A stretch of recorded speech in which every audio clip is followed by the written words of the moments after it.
And today we had the Derby of the Americas. The inaugural 2024 FIFA Intercontinental Cup has been underway, which is basically a reiteration of what was the old Club World Cup format. They're going to continue it on then, is what I learned with this tournament happening. Same. Honestly, I didn't realize that till like a month ago that I was like, oh, wait, like Auckland City have played a match. Yeah. I was like, what game did they play? And it's basically a reiteration of the Club World Cup. It's just less games, but it's the same teams. Exactly. And we also had Al Ahly face off against Al Ain in late October, where Al Ahly got a 3-0 win at home, which I find a little suspicious. That's all I'll say about that. I find that a little suspicious, but still, Al Ahly was the better team they deserved because Al Ain has been trashed so far. But today, we had the Derby of the Americas is how they're marketing it now, this specific matchup, which I actually like, of North America's finest against South America's finest based off of our continental tournaments, where Pachuca won the CONCACAF Champions League and Botafogo just won the Copa Libertadores. You look a little scared. You good? Dude, I thought this was going to be a death sentence for Pachuca. Dude, I thought so too, man. I really did think so. But, dude, put that Osama Idrissi goal on repeat, bro. I'm going to have that shit going all night, man. Yes, sir. Dropping not one, two Botafogo bodies on the ground, drilling it past the goalkeeper, 1-0. Pachuca, and they don't stop there, bro. They score two more bangers. Nelson de Osa, the Colombian midfielder, getting a little cheeky on that left wing, cutting it back on the inside, going on the reverse against the goalkeeper. Really bad goalkeeping in my opinion, but it makes it 2-0. Gets caught bad, bro. And then who else, man, but Venezuela's finest, Salomon Rondon. A beautiful crossfield ball from De Osa, and then a really nice fed ball from Idrissi. Rondon finishes it 3. I repeat, 3-0 against the South American champions, Pachuca, baby. Yes, let's go. Let's go Pachuca, bro. Like I'm tacking into that Mexican pride now. Like, I wasn't planning on it, but hey, if we win, I was like, if Pachuca wins, I'm taking this dub, bro. This is a win for Mexico. This is a win for North American football, bro, because we just beat a team who got the double in the Brazilian League and in the Copa Libertadores, which just happened. And I think ultimately does end up playing a factor in the results here, because looking at the schedule, in order for Botafogo to become Brazilian champions, they had to get a result in their last game that just happened this past Sunday.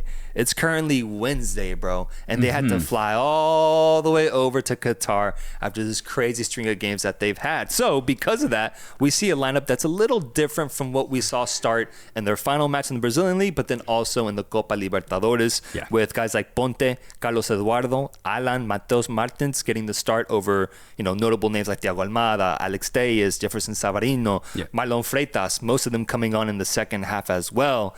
If there's a factor, if there's something that I can point to Botafogo ultimately getting killed like this, was partially this reason that they didn't have the best rest or build up to this game, but then also that Pachuca came into this game so well calculated, and Almada put in a coaching masterclass. Absolutely. I think all credit goes to Almada and Pachuca's execution of this match, because they came out with a very specific plan and mindset, and it did not waver one bit throughout this entire 90 minutes.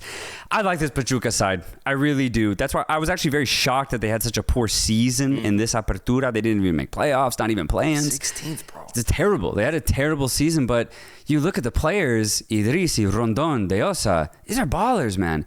And they showed up when it really mattered against this Botafogo side. And the support from the rest of the squad also was there with a 10 out of 10 performance. Every time that they could, they put a body on Botafogo players. Botafogo, realistically, maybe they had a lot of the ball, but dude, they couldn't create anything. Nothing meaningful. And that's all credit to Pachuca's defense. And then the clinicality that they showed through Idrissi, De Osa, and Rondon absolutely killed Botafogo. One of the best Pachuca performances I've seen in a very, very long time. And I think it's completely deserved. They completely destroyed Botafogo. And I will say, winning the Brazilian double is very, very rare. And Botafogo made history literally just like this past week, right? So I do think that takes into account for sure. And the fact that they had to go halfway across the world, maybe they partied a little bit after the Libertadores win, then after the Serie A win, man. But at the end of the day, it's just I hate giving excuses because you win this match and then you beat Al-Ahly, you get to play Madrid. And I think that's a good reward for a side like Botafogo. Ultimately, they didn't want it, man. So I'm just like, I'm just like, all credit to Pachuca. They were just the better team here. Much better team. By far. And I think some teams truly are built for knockout formats. And I think that's what this Pachuca 2023-2024 team ends up being, is a team that just was not built to compete in the league, but in the knockout format of the CONCACAF Champions League, absolutely steps up. You're right. I mean, Salomón Rondón's like 35 years old. He can't play every single game at the highest level, but you give him a big stage, he's showing up, bro. Idrissi seems like he loves the spotlight, man. My God, that goal he scored today was insane. And I think they are all up for this tournament because they've been waiting on games to play too, bro. I haven't seen Pachuca play a match in so long. So I think for Pachuca, things are really interesting now going forward because they face off against Al-Ahly, a team that I think is going to be very difficult to beat, but one that they can definitely match up to if they put in the same type of performance as they did today. My only concern is, can they do that? Because we've seen them be really inconsistent, bro. Yeah, and I watched the Al-Ahly game just to see what Pachuca or Botafogo would be up against. And Al-Ahly were the better team against Al-Ain, but not by much. And based off this Pachuca performance, if they just approach it the same way, where they close down space, make it very difficult for Al-Ahly's offense, and then hit out with Rondón and Idrissi, I think Pachuca's going to play Madrid. Dude. It's going to be dope. That's crazy. That's crazy. I mean, I can definitely see it. I think Almada has the coaching prowess to get a result like that and take him deep into this tournament. And Pachuca, just looking at like Mexican league lore, is one of the better competing sides when it comes to continental football, bro. Yeah. Like, crazy. Doesn't matter how bad they did in the league. They're built for these big games. And so initially when I saw that they're the ones that were set to face off against Botafogo, I was like, damn it, man, Pachuca. It couldn't be Cruz Azul. It couldn't be even America, you know? But instead, it's this team Pachuca that I think is actually up for it. And that gets me excited.